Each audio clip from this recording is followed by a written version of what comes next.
Salam, hormatly watandaşlar. Şu gün 2024-nji ýylyň 6-njy maýy hepdeniň duşunma güni. Hoş geldiňiz Demokratik Opozisiýanyň platformasynyň kanalyna. Hormatly watandaşlar, şu günkü çykyşymyň temasy Berdimuhammedowlar eni dilimizi we taryhymy üýtgedýärler. Gelin şu barada men size maglumatlar bereyim. Men şu maglumatlar bermäken birinji bilen men Türkmenistanyň gelin habarlara ýa-ni Türkmenistanyň bize ogşan habarlara sebäp görkezýän. Yine Mar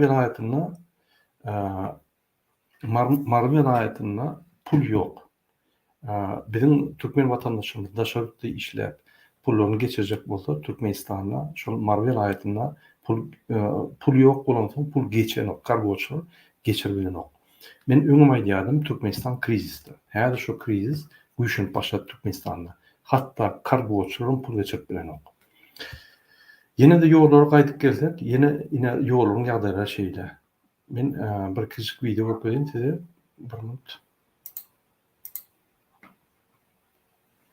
Bir minut.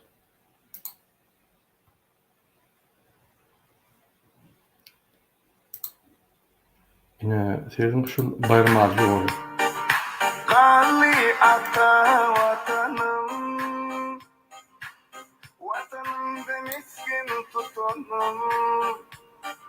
Ya dillere gelip yetenim, ey kardeşler gelin mekan var kulluk. Özüme yurda gelip yetenim, gelin mekan var kulluk. Deryam çölüm karabum, vatan seni küser yüreğim.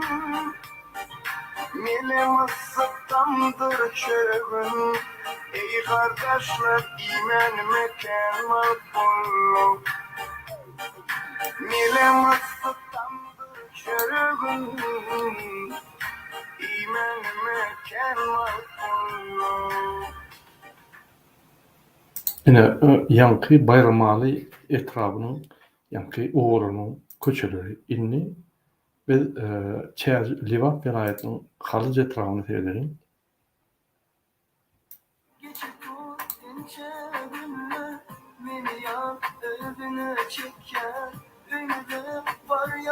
Yine traktörlü yankı köçelerde görüyorlar. Tevari traktör olması geçip olamak.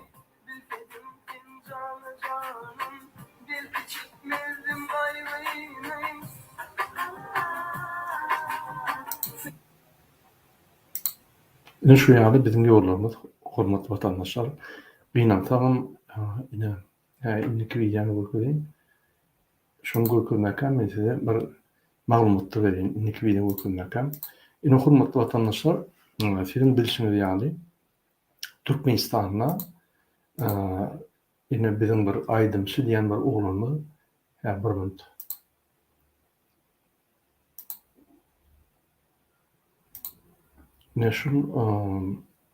Nazim Habibow ýagny aýdymçy diýen oglumyz tutuldy. Şu çepekçi, ýallakçy, narkotrafikçi, narkoman, gurbanly arkada hakyna, ýa-ni arkada serler hakyna aýdymlar edýän adam ine Iranda tutuldy. Sizin bilişiňiz ýaly narkotik geçirmeli tutulýar şunu. Ine Iranyň ýa-ni türmesinde ýatýar. Şu sebäple Türkmenistanda şirketler güýçlendirildiler. Men öňüm aýdýardım, rejim tupoy. Bir zat bolaýsa bütün gadamçylygy goýberýär. Mesela şeň toçuşna işlän nokta bütün ýa-ni gadamçylyk edip şu ýaly parahat asman saklaýar. Ol parahat asman näme? O türme bolýar. Türmede de parahat asman. Türmede ýaly gadamçylyk sokýar. Ine şunu oglan Nazim Habibow bir ýallak aýdymçy. Ine şu aýdymdan eger dinläp görseň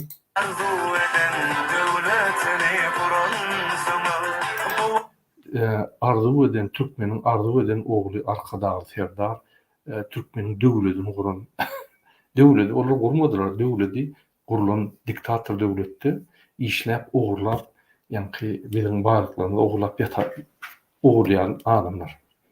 Ine hormatly watandaşlar, şu oglan sebäpli, ýa-ni şu ikinji tutulan sebäpli Türkmen hökümeti hemme serhetleri yapıp serhetin kaptanına oğulur, yani İran'dan, Özbekistan'dan ya o başka devletlerden produkta getirip, yani açık günlerini görýän bolsalar, çağlaryň şeyini ekleýän bolsalar, işlik bolansoň, olaryň bagty ýatdy häzir. Olaryň Türkmenistana, yani Türkmenistanyň içinde ini daşına çıkıp bilen o sebebi bir topor приглашение gerek, razışyny gerek, bir topor hatlar gerek, olam aljak bolsaň para bermeli. Gara serheti hususlaşdyrdylar. Ine şoň üçin şuraya ýagdaý bolansoň bizim halkymyz kösenýär. Türkmenistanda Türkmenistan hökümeti bir zat düşünmeli. Egerde bir jenaýat işetse, adresine, yani toçna şoňuň işlemeli. Bütün halk unafi onda. Bütün hökümet bütün halka bir şertler öğretti. Şol yani halkym şu şertlerin agyrlygy sebäpli, yani serhetlerde açyk söýläp edip günni görýär. Muňa yani ofitsialna egerde kanlaşdyrjak bolsaň, onda salgyt goýmaly, serhet açyp şolara salgyt töledip, ya ofitsialna salgyt näme bolsa da paralardan ardan bolýar, yani pes bolýar we şeýle işet bolýar. Onu etmez. Gadançylyk eder-de ýapar goýar. Men şoň üçin ýa ukypsa hiç hady başarmaýan, dini gadançylyk bilen MHM polis bilen dolandyrýan iki keleli prezident.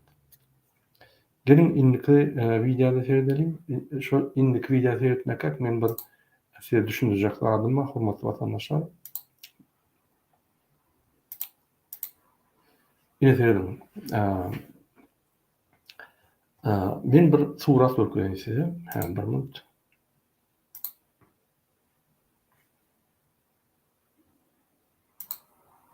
Ünsüren hormatly vatandaşlar, ine şu Türkmenistanyň bahasy, Alman kilatynyň bahasy 12,95 tenge.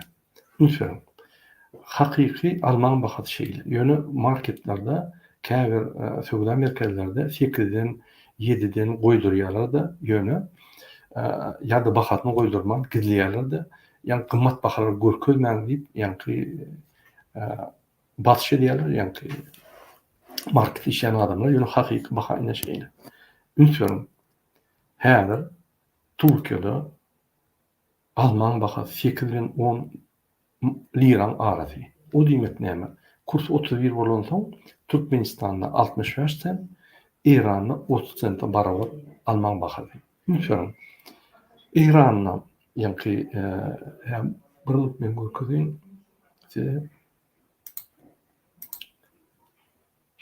Ünsüren hormatly vatandaşlar, Türkiýede ortaýlyk $1000. Ortaýlyk. Türkmenistanda ortaýlyk $100. 10 esse biz olaryň aýlykly köp, 2 esse de Alman bahasy bes. Takminan 20 esse Türkmen grajdanyna Almanlyk kynşýar. Yani 20 esse köp bahasy uly. Ine şu real ýagdaýda bizim baý döwletimizde, bizim Türkmenistanymyzda iki keleli prezident baka, arkadağımız baka, milli liderimiz baka. Ine şu agyr ýagdaýda biz ýaşaýar sebebi bu Türkmenistany, yani bizim Türkmenistanymyz bular ö döwlet diýip hatap edilýär, husus döwlet diýip we şu döwlet diňe şolara hyzmat edip, diňe şonuň şertlerini döretmeli diýip pikir edip, ine hemme sistema şeýle gurulan. Halk üçin näme? Ben umuma geldim. 33 ýylda bizim aýlygymyz $100'dy. Şol üýtkümede $100 geldi. 250 milyar bilen 500 milyardyň arasynda bizim TV varlyklary satyp 33 ýylda Türkmenistanyň puly geldi. Siz aldyňyz şonu? Ýok. Siz gördüňiz şol pullary ýok. Diňe Niýazow, Gurbanoğlu we Serdar Berdimuhammedow we onuň dogunanlaşary ogurlar. Oldy. O pullar gitdi. Inniden meýler biz öz bähbitlerimizi ýitirmeler. Biz 45% halkymyz daşyny işläp, galan halkymy saklap gelýär. Eşek ýaly işläp, ölüp gidýär, awariýa düşüp, ýani kyn ýagdaýda saglamy ýitirip, agyr ýagdaýa düşýärdi. Ýöne şular bizim TV barlyklaryny satyp, arkyn, ýani gyzyldan çaýran duşlara, tualetler ýerip suwa düşýärler. Ine Türkmenistanyň hakyky ýagdaýy. Bunu mintek doğal masalçılıkta men häzir intek size kendi görkezjek. Hormatly vatandaşlar, indiki maglumatlary seyredelim. Ine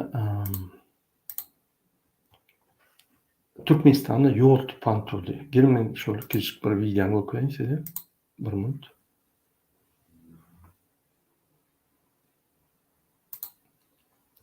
Lütfen hürmetli vatandaşım.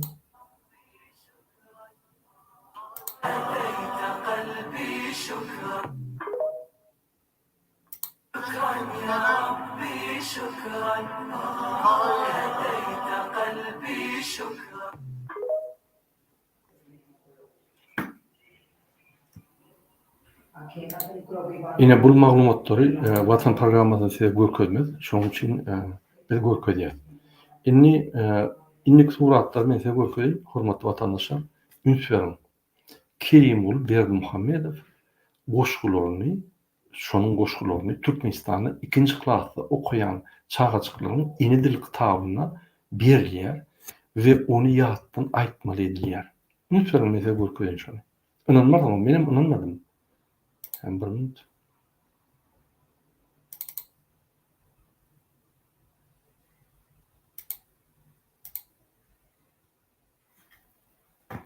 Ya bir minut. Men tekniki azıcık problemlerim var. Ataylı bolan ken anfatda. Yine ünsüň hormatly vatandaşlar. Şunun ikinji klasyň kitaby, yine inanmadym, yine özüňiz eni dili ikinji klas kitaby. Yine şu eni dili kitabyna ünsüň yine bir minut. Yine goşwa bedew atym diýip. Ak güni lowurdap durun bedew atym, altyn atym. Hayran galýar seni gören çarp barýana galan wagtyň.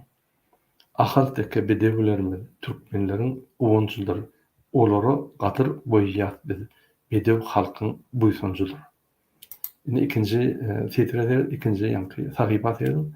Çapan çağı aýlawlarda yerlere yetdirmez atym. Bu bir kara zamanına da yine de çuldy senin baktın. Gün nurundan şöhli alıp salyarsın yalkın bedevimi. Çarpaya gal baktım bolup sen menin altın bedevim. Yine şunu aşağına dedim. Yine me ulallayayım. Kerim Kerimul Berdimuhammedow şu şeýle diýär. Aşağıda da goşgyny ýat tutun diýip ikinji klasda okuyan çağlara ýa-ni iş hökmüne ýa-ni iş berýärler. Ne şunu şuň men ýalňa Türkmenistandan habar aldym. Inanmadan çağlara ýatmaşyn ýatdy.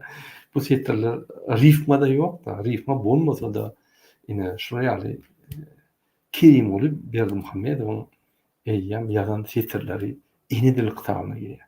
Bu näme anladýar? Ünsüň eýýäm Gurbanuly taryhy ötküp başlady. Eýýäm şu çağaçlaryň aňyna Kerimul Berdimuhammedow ýa-ni ady ýa goşgulary ýa eýýäm Kerimul Berdimuhammedow neşular Kerimul Berdimuhammedow ses bermeli. Taýyr seslerini vermeli şu ulanyna. Ine şonu taýýarlyk goýar. Men näme aýdym? Gurbanuly 16 ýyl prezidentlik etdi. Serdar 16 ýyla geldi. Innik 16 ýylga Kerim taýýarlanýar. Ine ben aýdym ananyň doktory ine. Kakatyň muzeyi bar, Gurbanulyň häzir ýa-ni mavzoley mesçidi bar, gurulyp otýar. Indi Serdarym ýuwaş-ýuwaşdan portretlerini ýa-ni öňe statuýalar goýup başlar, Kerim taýýarlyk gelýär. Men näme aýdym? Eger Gurbanuly Berdimuhammedow Niyaz Fölür Türkmenistan prezident wezipetini oglan bolsa, ondan soň bizim TV baýlyklarymyzy satyp, guruluş edip, öýlen pul oglan bolsa, hemme baýlyklarymyzy soňky 16 ýylda, diňe 16 ýylda diýmedim diýende 150 milliard dolar oglan bolsa, şoň ýa-ni Türkmenistana gelen pullary deň ýardyna oglan bolsa, Arkadaş şäherini gurýan bolsa, Arkadaş şäherinden indi Aşgabat şäherim Arkadaş şäherine girmem diýip tasdiklasa, Aşgabatyňam ýok. Aşyk Awad diýip öňden gelýän, ýyllarça gelýän şäherim ýitip gelýär. Türkmeniň taryhy ýitdi. Bizim ata-babalarymyň goýan zatlary ýitdi. Bizim Türkmenistanymyz ýitdi. Gurbanulyň Türkmenistany bolýar. paýtagtam arkada bolýar. Onuň ýanky ahtygam häzir taýýarlyk görýär. Indi bu dinastiýa geçdi. Men öňüm 2020-nji ýylda diýdim. Konstitusiýany ýükürýär, häzir bu Türkmenistany ogurlýar. Ine bizim döwletimizi ogurlady. Gurbanly Berdimuhammedow. Ýene de ynanman, atmanymyz parahat arkada ferler diýip gezbermiň. Ine men hakykat aýtdym, suwtnamatynam göküldüm. Daşynda işläwerin, çüýräp Türkmenistanyň pullanyňy iýerberin. Çaglaryny görmän, maşgalaryny görmän, aýryşyp bizini Türkmenistany girip Türkmenistany elimize almaly, watanymyzy. Bu Gurbanlyň elinden aýryp muny türmäge atmaly bu adamy. Jenade çekmeli. Nime ministrler, vice-premier zyatka alverin. Hemme alın zyatkalarını Gurbanlyň Türkmenistanyna bolýa islenip wagt edip atar. Arkamda durulacak adam yok. Ne konstitusiya, ne kanunlar. MHM, polis gullukları, taala veren halkı gayrat edin. Gurbanlyň şu pursatdan peýda alyp sizi itleri ýa-ni sünkülmüş ýaly, sizi de halkyň ýa siz salýan şu wagtda da Türkmenistany ogurmak diýip otyr. Elberin. Türkmenistany biter, ata-babalarını da biter, nesillerini de biter, gulçulugy ýertňiz, tiýräňi de milletini de biter. Dine iýrat bolup galardyňyz.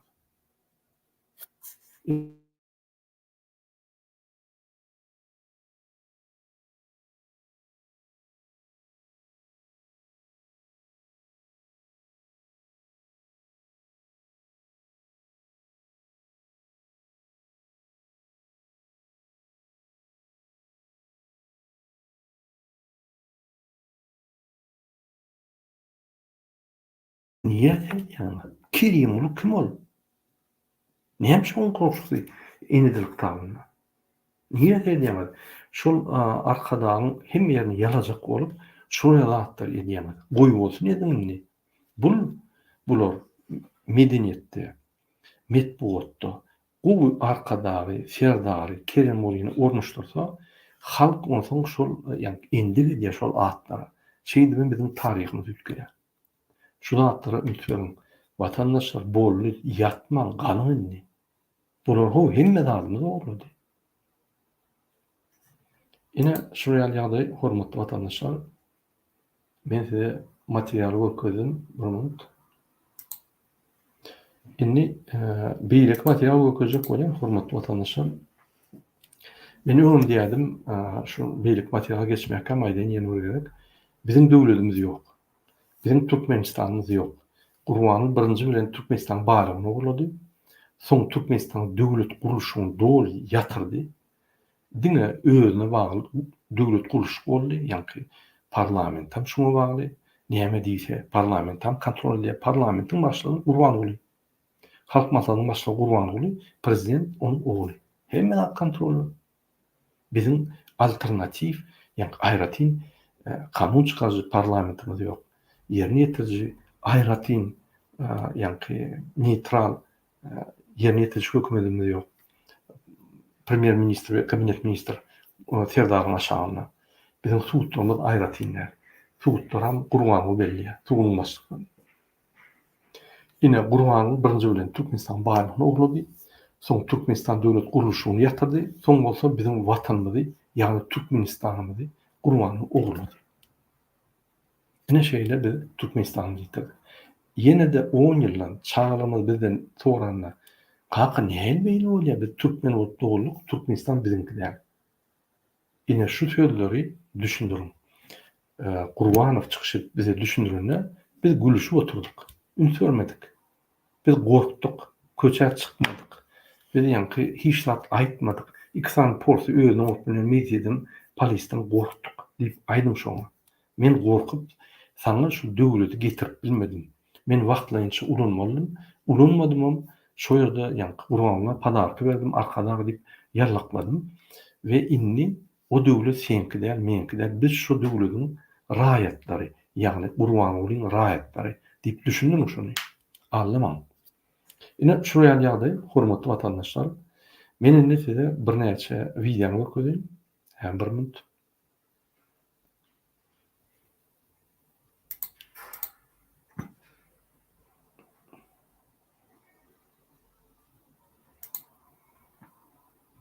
Ine hormatly vatandaşlar, ünsverin, ine Gruziýada nähili adamlar öňe çykýan.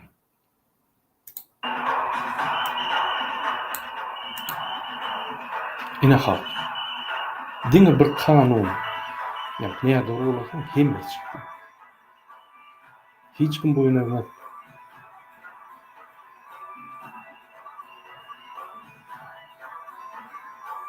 Ýöne köy halk.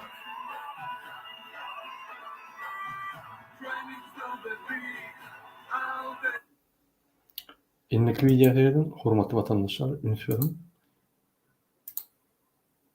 ine şu videoda ýagny awtobus, gruzawikleri goýup, ýani polisiň ýoluny ýepýarlar.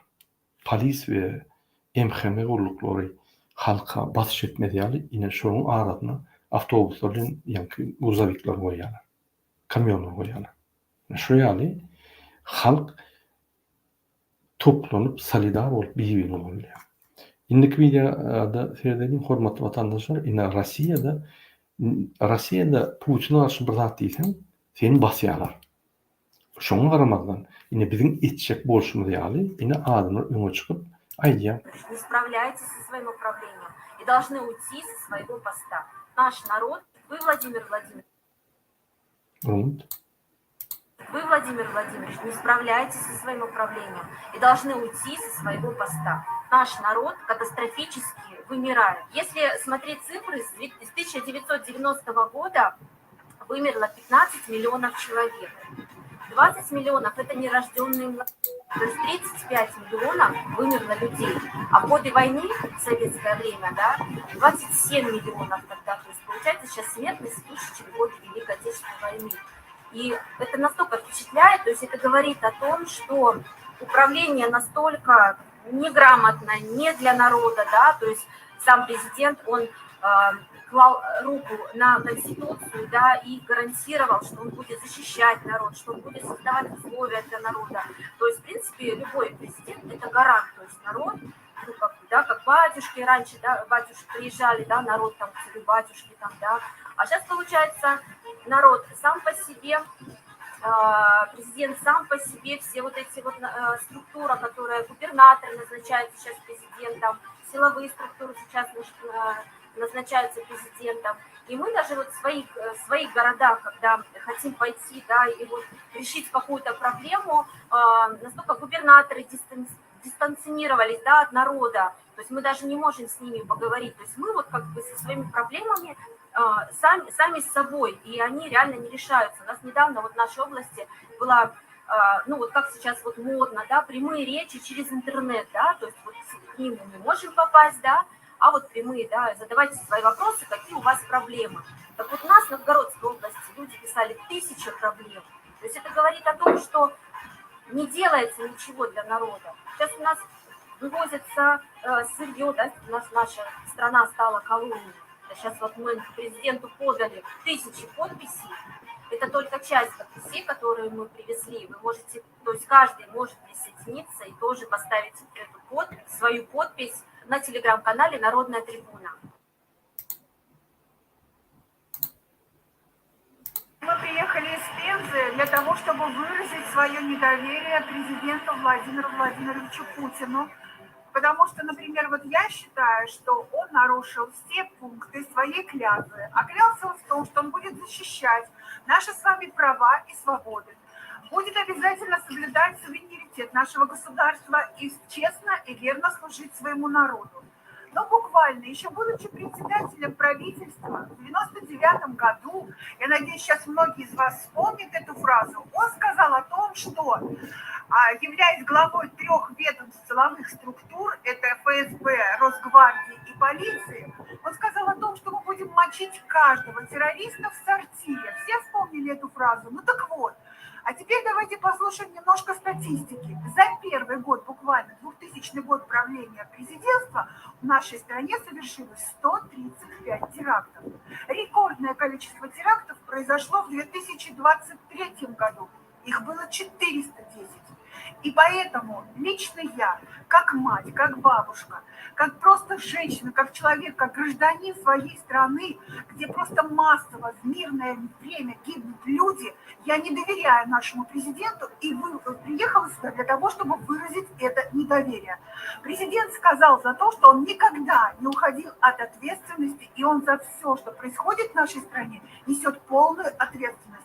Он это говорил неоднократно. Но, тем не менее, мы просто сейчас наблюдаем с вами, да, фиксируем, что постоянно в нашей стране в мирное время гибнут люди. И в катастрофах, и в терактах, и теперь в наводнениях, как мы это увидели этой весной. И поэтому 6 лет будущих продления этого человека на власти, я не знаю, что ожидать в нашей стране. Лично я не доверяю. Владимир Владимирович, как так получилось, что вы, будучи президентом нашей страны, настолько безответственным человеком оказались, что собрано огромное количество фактов по СВО, специальной военной операции, которую вы затеяли, фактов предательства со стороны высших эшелонов власти. Например, военный эксперт Константин Сивков заявил о том, что война, вот эта вот операция могла быть закончена уже в мае 2022 года. Получается, 2 года наши родные, близкие люди, наши мужчины проливают свою кровь зря, Владимир Владимирович. И я считаю, что вы наших людей, наш народ, просто загнобили. И поэтому мое к вам абсолютное недоверие. У нас есть много достойных людей в стране, которые могут встать на ваше место, которые могут организовать достойную жизнь нашему народу. Честные, порядочные, смелые люди. Освободите им свое кресло. Вы недостойны его. И это мое мнение. Скажите, пожалуйста, с какого города вы приехали? Да, я забыла сказать, город Белгород, там, где сейчас самые острые моменты в нашей стране. На основании вышеизложенного требуем: первое, немедленной отставки Владимира Путина, как не справившись со своими должностными обязанностями, соблюдения и защиты Конституции России, защиты суверенитета, независимости, безопасности и целостности государства. Признать выборы президента России, прошедшие 15-17 марта 2024 года, недействительными, не отражающими реальную волю народа России. Провести новые выборы президента России на основании принципов подлинно свободных, честных выборов с реальным участием в них кандидатов от народа и открытым голосованием во избежание фальсификации.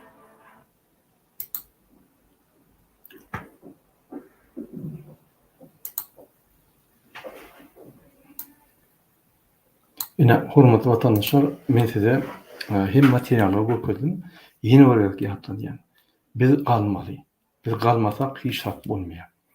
9 may günü saat 10:00'da aşavat wagty bilen her kim öz maşgalasy bilen ýa-da közi 1 minut öz durmuşyny, ýa-ni sesleri yapıp, ýa-ni dymyp oturup 1 minut öz durmuşyny bizim ata-babalarymyz, ölüp geçen ata-babalarymyz, uruşda bolan ata-babalarymyz we veteranlarymyza bagş edýär. Şol solidarny bolup aramyzda, ýa-ni bir-birimizi gollap, şo 1 minut wagtymyzy biz şolara, ýa minuty malçany diýilýär, biz imsim oturup şolara öz durmuşymyzyň 1 minutini şolara wasp etmeli. Bir. Ikinji, Gurbanlyk bayramynda biz hökümet suratynda, suratda biz hemmemiz meçhitler bar. Şu ýerde saat 10-dan 12-çe Serdar Berdimuhammedow bizim soragyňyza jogap berýärdi. Hormatly vatandaşlar, şunu men öz efirimi torýan, sizin hemmemize birinji bilen jan halka arzu edýän innek gepleşik geçerli. Hoşça kalın.